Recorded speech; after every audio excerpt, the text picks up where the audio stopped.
Halo, assalamualaikum warahmatullahi wabarakatuh. Welcome back to my YouTube channel Nelly Arif. Pada video kali ini saya akan membahas suatu topik dalam bahasa Inggris, yaitu pronoun. Pronoun seperti I, me, you, she, her, he, him. Nah, ini akan saya jelaskan dan akan saya bagi menjadi dua, people dan things. Well, seperti yang terlihat di sini, ini adalah topik pronoun sebagai people. Well, untuk pronoun kategori people atau orang, pada sumber lain disebut dengan personal pronoun seperti ini. Untuk posisi sebagai subjek ada I, you, they, we, she, he. Ini adalah pronoun atau kata ganti. Posisinya sebagai subjek seperti contoh yang ada di tabel. Biasanya di awal kalimat. Nah, yang kedua sebagai objek. Untuk objek ini, subjek I, saya, me juga saya artinya, namun posisinya sudah berbeda. Yang I untuk subjek di awal kalimat biasanya, dan objek me biasanya setelah kata kerja. Seperti ini. Ini adalah kata kerja dan ini adalah objek. Oke? Well, kita akan lihat posisi sebagai subjek seperti ini. I like Budi. Tapi kalau sebagai objek, I menjadi me. Budi likes me. Budi likes me. Oke? You like Budi. Budi likes you. You tidak mengalami perubahan. They, mereka. They like Budi. Budi likes them. They berubah menjadi them. We like Budi. Budi likes us. Coba kita lihat perubahan kata kerja terjadi di semua kata likes yang ada di kanan. Kenapa bisa begitu? Karena subjeknya adalah Budi.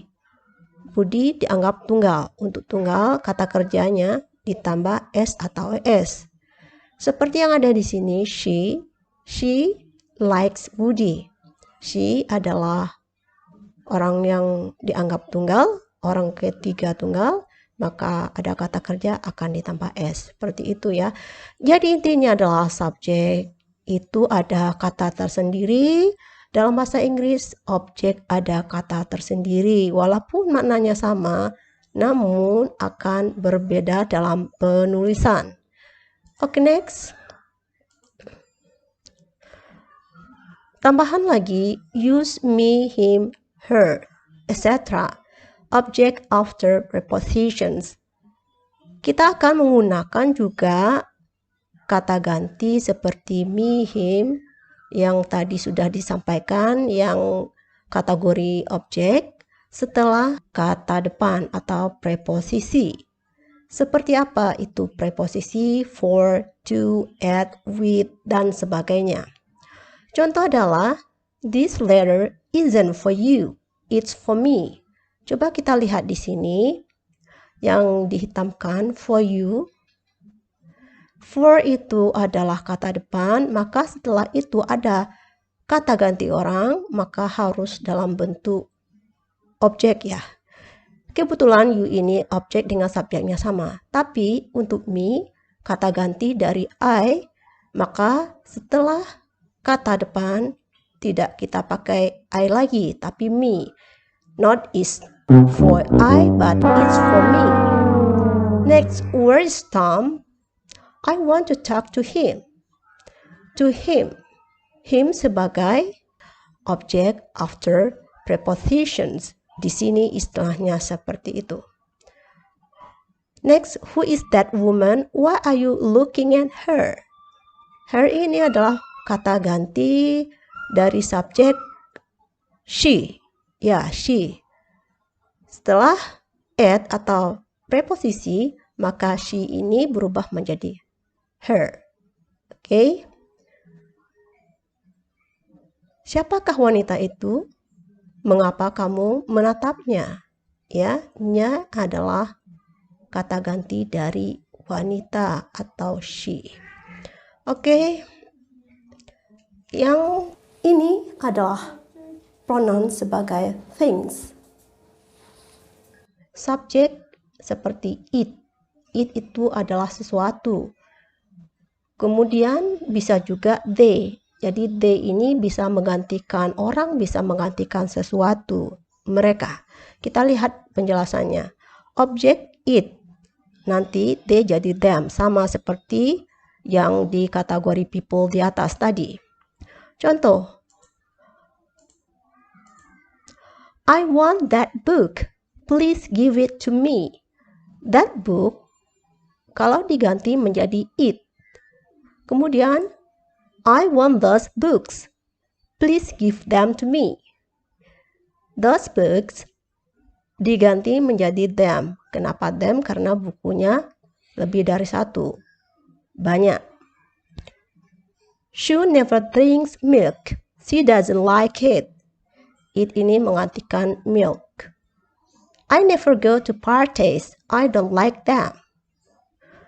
Kenapa them ini di sini? Karena menggantikan parties, pesta-pesta. Saya tidak menyukai mereka. Artinya tidak menyukai pesta-pesta itu. Kalau kita terjemahkan dalam bahasa Indonesia, bisa saja kita ganti secara natural seperti saya tidak menyukainya. Karena dalam bahasa Indonesia-nya itu bisa juga menggantikan banyak atau pesta-pesta begitu. Namun dalam bahasa Inggris kata ganti itu mengikuti ya. Karena ini banyak them. Saya tidak menyukai pesta-pesta tersebut, begitu. Where is the newspaper? You are sitting on it. Ini adalah kata ganti, posisinya setelah preposition. It menggantikan newspaper tunggal. Begitu. Oke. Artinya, kesimpulan dari ini adalah bahwa subjek untuk sesuatu itu bisa it, bisa they. Ya, they tidak selamanya mengarah kepada orang atau people, tapi bisa juga sesuatu atau benda. Sekarang kita masuk ke exercises. Finish the sentences with him, her, and them. I don't know those women. Do you know them? Them ini menggantikan ini. Women ini. Banyak. Kemudian, I don't know that man. Do you know? Do you know apa? Do you know him? Yes, right. Jadi, number 2, finish the sentence. Use I, me, we, us, you, etc. I want to see her, but she doesn't want to see me. Posisinya kita lihat kalau sebagai subjek, maka pakailah pronoun subjek. Kalau sebagai objek setelah kata kerja seperti ini, me setelah kata kerja si, pakailah sesuai dengan contoh yang sudah diterangkan tadi. Objek I menjadi me. Oke. Number 2, I want to see him, but bla bla bla. Kalau ikuti yang contoh pertama, maka ini harus diisi oleh pengganti him sebagai subjek. Him sebagai subjek adalah ya, betul, he. He doesn't want to see me. Ya, correct. Dan dilanjutkan seterusnya. 3, finish the sentences. Use me, us, him, her, it, or them. 1. Who is that woman? Why are you looking at her? Her ini menggantikan that woman. Do you know that man? Yes, I work with him. Right, that man, him. Jadi, kita lihat apa yang sebelumnya. Kata apa yang sebelumnya. Kalau perempuan, her. Kalau laki-laki, man, dan seterusnya. Terakhir, put in it, them, plus me, us, him, or her, or them. 1. I want those books. Please give them to me. Jadi di sini, them and me. sama-sama objek. 1 dan menggantikan those book, me menggantikan I. 2. He wants the key. Please give to .